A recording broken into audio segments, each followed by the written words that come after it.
আসসালামু আলাইকুম প্রিয় দেশবাসী। আপনাদের উদ্দেশ্যে আমি আবার একটি ভিডিও নিয়ে আসলাম। এটা একটা মসজিদ, আল্লাহর ঘর। আল্লাহর ঘর থেকে কোনো ব্যক্তি, কোনো মুমিন ব্যক্তি কখনো মিথ্যা কথা বলে না। তো এখান থেকে আমি বলতে চাই আমার সেই ওয়াহাব এবং কিশোর আব্বাইদেরকে যে আমার বাবার সম্পদ আপনারা যেভাবে আজকে ক্রিমিনালি করে আজকে বাবার কাছ থেকে আত্মসাৎ করছেন, এর জন্য আমি মসজিদ থেকে কিছু বার্তা আপনাদেরকে দিতে চাই। এটা আল্লাহর ঘর।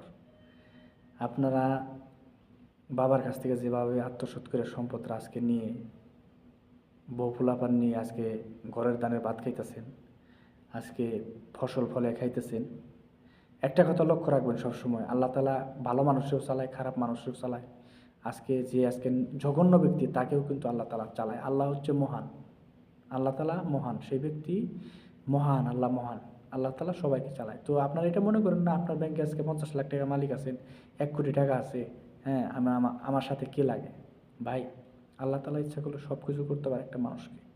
এটা সবসময় মনে রাখতে হবে।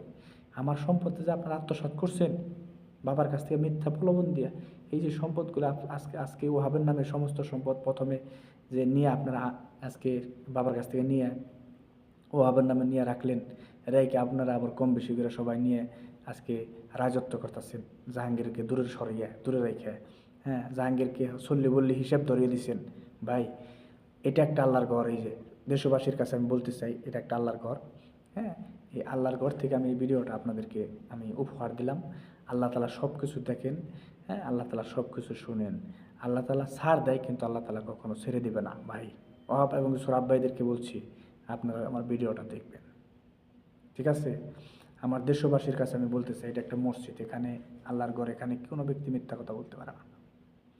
যে মমিন বান্দা, হ্যাঁ কখনো মিথ্যা কথা, এখানে মিথ্যা কথা বলা যাবে না। খারাপ মানুষও যদি এদের ভিতরে আসে, মিথ্যা কথা বলতে পারবো না। আমি বলতে চাই, আমার সম্পদটা যে আপনার আত্মসাৎ করছেন, হ্যাঁ এটার জন্য আমি মক্কা মক্কা যাও কিন্তু আমি আল্লাহর কাছে বলছি, আমি কি কখনো আপনাদের বরদোয়া দিই নাই, আমি বরদোয়া দিই নাই। আর মানুষকে বরদোয়া দেওয়া কখনো ঠিক নয়, ঠিক আছে? তো আমি বলতে চাই, আপনারা যে সম্পদ আত্মসাৎ করছেন বাবার কাছ থেকে, আপনাদের বিচার ইনশাআল্লাহ অচিরেই হবে, এই দেশেই হবে, এই বাংলাদেশের, এই পৃথিবীর বুকে আপনারা দেখে যাবেন। এবং কি আল্লাহ তালা তো ওই পরি তো হবেই ইনশাআল্লাহ 100%। কারণ আল্লাহ, আমার বাবা বলছিল যে চালাকি বজ্জাতি জিনিস কখনো থাকে না। বুঝাইতে পারছি? আমাকে যে আপনারা দূরে রাখছেন, আপনারা শান্তি সুখে শান্তিতে খাইতেছেন চলতেছেন। আরে ভাই, দুনিয়াদারি যে কতটা কষ্টের, আজকে বাড়ি ছাইরে আজকে বাড়ি ছাইরে আজকে এসে দেখ যে দুনিয়াদারিটা কত কষ্টের। আজকে বাবার সম্পত্তির মধ্যে ঘাস খেত করস, কলার বাগান করস, লেবুর বাগান করস, হ্যাঁ আজকে আরেক ভাইয়ের সম্পদ, আরেক হক নষ্ট করে আজকে তার আজকে দূরে সরিয়ে, তারে আজকে টানা বানা হিসাব দিয়ে তার টাকাটিও তারা দেস না। হ্যাঁ ভাই, এগুলো তো মিথ্যা কথা না ভাই, এগুলো সত্য কথা। এগুলো সত্য তুলে ধরতেছি আমি মানুষের মাঝে, যে এই যে বিষয়গুলো আজকে আপনারা আমার সাথে করতেছেন কিংবা করলেন, হ্যাঁ আমাকে কখনো আজও পর্যন্ত বলেন নাই যে জাহাঙ্গীর তোমার হক, এই হক কি আমরা কি নিতে পারি? হক যে হকদার মালিক, তার পারমিশন ছাড়া আপনি নিতে পারবেন না ভাই। তাহলে আল্লাহ তালা এই কিতাব দিত না, এই কোরআন দিত না, এই আল্লাহর ঘর দিত না, মসজিদ দিত না, তাহলে আল্লাহ কোনো বিধিবিধান দিত না। তাহলে তো যার যার তার জিনিস মিনিস তাই মেরে খেত, তাহলে আর তুমি নামাজ পড়তা না ওয়াবসরা, ঠিক আছে? তো যাই হোক ভাই, আপনারা সকলে ভালো থাকবেন। আপনাদের জন্য দোয়া রইল। আমি আমি আল্লাহর রহমতে অনেক ভালো আছি আপনাদের সকলের দোয়ায়। কিন্তু থাকবো না এই পৃথিবীতে 1 সেকেন্ডের গ্যারান্টি নেই। তো এই স্মৃতিময় কিছু কথা বলে আপনাদের মাঝে তুলে ধরছি, কিংবা আপনাদের মাঝে মাঝে বলে যাচ্ছি। আশা করি আপনারা দেশবাসী যারা আছেন সকলে আপনারা বিবেচনা করবেন, আমার সাতক্ষীরাবাসী, বঙ্কুড়িবাসী কিংবা আমার সাদুল্লাপুরবাসী আছেন, যারা আছেন আমার এই ভিডিওগুলো আপনারা বিবেচনা করে দেখবেন যে আমি সত্য বললাম না মিথ্যা বললাম। এটা একটা আল্লাহর ঘর।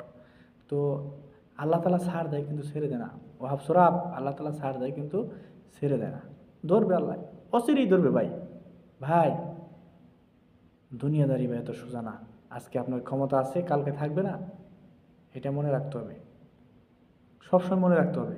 কারণ আমার সাথে যদি আপনারা সিন্ডিকেট যদি নাই করতেন, তাহলে বাবার কাছ থেকে তো সম্পদ আত্মসাৎ করে নিতেন না। এটা দেশবাসী তো জানে না, দেশবাসীর কাছে জানাইতে হয়। কিংবা আল্লাহ তো 100% জানে, কিন্তু আপনারা যে চালাকি করছেন, ওই চালাকিটা অবশ্যই আপনাদেরকে আল্লাহ তালা বিচার করবেন ইনশাআল্লাহ কাল হাসরের ময়দানে। সকলে ভালো থাকবেন। আসসালামু আলাইকুম। আল্লাহর কাছে আমি বলবো, আল্লাহ মসজিদ থেকে যে আমি ভিডিওটা বানাইলাম, আল্লাহ তুমি আমাকে ক্ষমা করবা, আর আপনারাও ক্ষমা করে যদি কোনো এখানে খারাপ কোনো দিক মনে করতে পারেন যে মসজিদ থেকে ভিডিওটা বানানো, তো আমি আল্লাহর কাছে ক্ষমা চেয়ে নিছি, আপনারা আমার ক্ষমা করবেন। আসসালামু আলাইকুম।